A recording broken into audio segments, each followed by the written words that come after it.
LDBC. This is your boy Coach Shelton Harrison. You're live on the Coach Shelton Harrison Boxing and MMA Show live. Okay, folks, this is a video response to Fat Boy.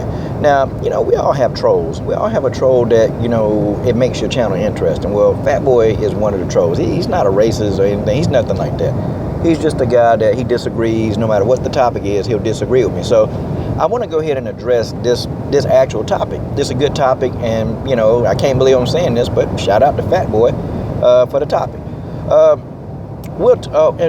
the way, Fat Boy, I know that you are still a little bit upset because of my Thanksgiving video, but I know you would be upset about a video about the dangers of Thanksgiving meals. But anyway, let's get back to this video. Okay, so basically the question was, okay, Coach, Conor McGregor, he's getting hit with those thin gloves in MMA. So a boxer won't be able to knock him out if Nate Diaz can't knock him out. Okay, and then another person too, I forgot the guy's name, but he was saying that, you're supposed to go all out in sparring. Okay, these are casual fans. Both of these two individuals, they're casual fans, and that's just the way that is, okay? See, in the mind of a casual fan, they're looking at people just throwing punches. That's what they're doing. They're not actually seeing, what you have to work on. See, when you're in sparring, the purpose of sparring is not to hurt your sparring partner. It's not to knock him out. Because if you're in an area where boxing is not that prevalent and you have to bring somebody in, that's expensive. It's very expensive. But the casual fan don't think about that. The purpose in a sparring match is to get work and to get looks. Yes, you're going to take a little bit of damage, but the damage in sparring should be completely minimized, okay? You're not supposed to put pop on your punches when you're sparring. The purpose of sparring, it means that you're getting work. You're going to take some body shots. You're going to take a little damage, but see, it's not supposed to be the amount of damage that you take in the actual fight, okay? You're going to go in, get some looks. The person is supposed to give you a look at what your opponent's going to do. If you're knocking these people out, then you're not getting work. And a person that's in sparring, knocking sparring partners out, I can tell you right now that these people, I worry about them if the fight goes the distance. I can tell you now, they're going to get hurt if the fight goes the distance. See, this is stuff the casual fan don't think about. Because, see, sparring, you have to prepare for 12 rounds. I mean, you have to. And knocking these guys out does nothing for you sparring. Okay? And, you said, well, I saw Errol Spence Jr. just kind of standing there, and the other guy was hitting him, and, based off that, Errol Spence Jr. was getting beaten sparring. No. What he was doing, he was working on his defense. When you see fighters in sparring, they're not throwing punches, they're working on their defense. They're working on setting up shots. Okay, a lot of fighters, you can see them moving in. If they're inside fighters, you can see them just moving in but not throwing punches. And once they get in the inside, they clinch and back up again. Because they're working on slipping a jab and getting on the inside. But see, I can't believe that I have to explain this, but if you're a casual fan, you really don't know what you're watching, okay? They're working on certain aspects of the fight. Or, some fighters, you'll see them just throwing uppercuts. You'll see them just throwing hooks. You'll see them just throwing jabs, but not really committing to any kind of power punches. It's because they're working on a jab at that time. They're working on hooks at that time. They're working on different aspects of the fight to prepare them for the fight. I mean, do accidents happen in sparring where a person accidentally knock out a sparring partner? Yeah, it happens. But most good trainers, they're going to ill-advise that, man. And to me, it's not a good tactic. I think some trainers will let their fighters go all out every now and then. But see, if this is a big fight, and if you're in between fights and you really need the payday, and if the fighter gets hurt, they go to payday. The payday's out the window. It's gone. See, the purpose of training, the chances of a fighter getting hurt in training are much more greater than those of them being in the actual fight. Okay? A sparring or training, anything, you can get hurt in sparring before you get hurt in the fight.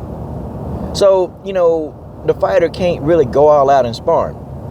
I mean, when you look at it, like this, okay? If you're sparring all these rounds, see, that's damage that you're taking. And see, you should be able to just, heal the bruises and cuts or whatever in sparring. It should be minimal damage.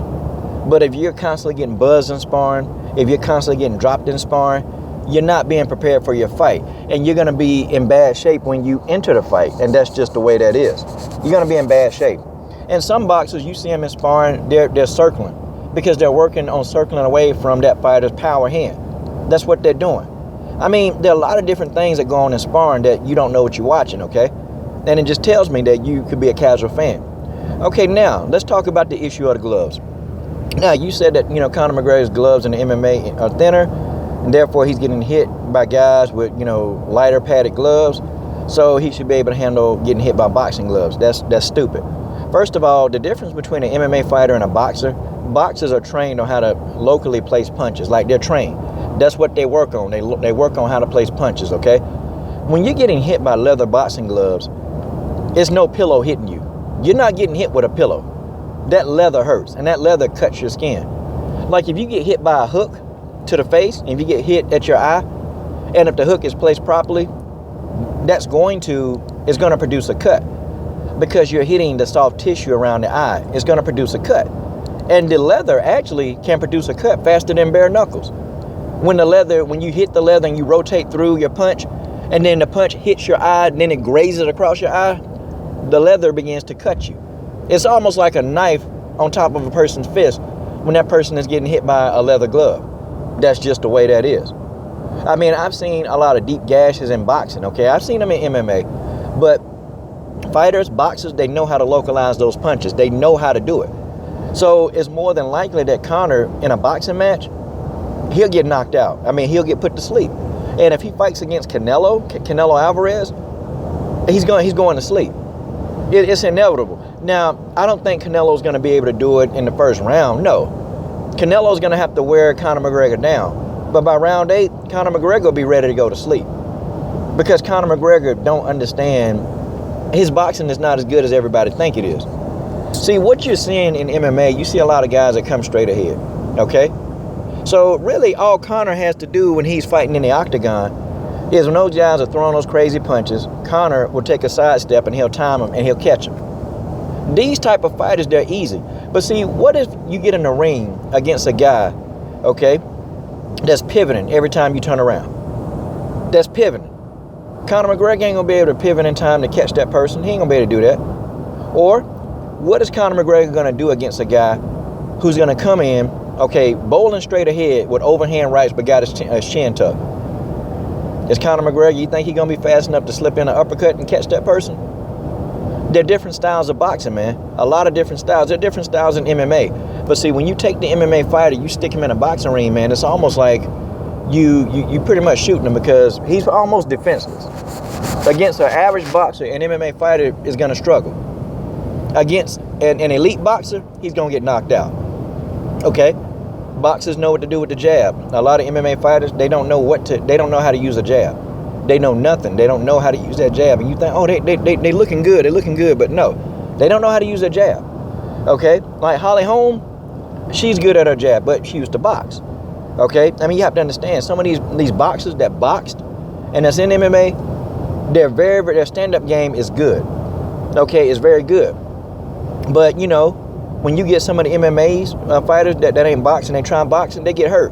It was this one dude, man, and he was a Muay Thai fighter, Muay Thai and MMA, and he got in a boxing match, and I'll never forget this, man. He won his first fight, but I told him, I said, hey, man, you taking a lot of shots, man. I said, you got to get out of that Muay Thai stance, man, and you got to start slipping some of those punches. I said, because a good boxer, he gonna put you to sleep. Nah, man, Muay Thai MMA, man, is better than any damn boxing. Nah, man. I said, okay, man. So he got into his next fight, and it was an amateur fight, a guy with some skill set.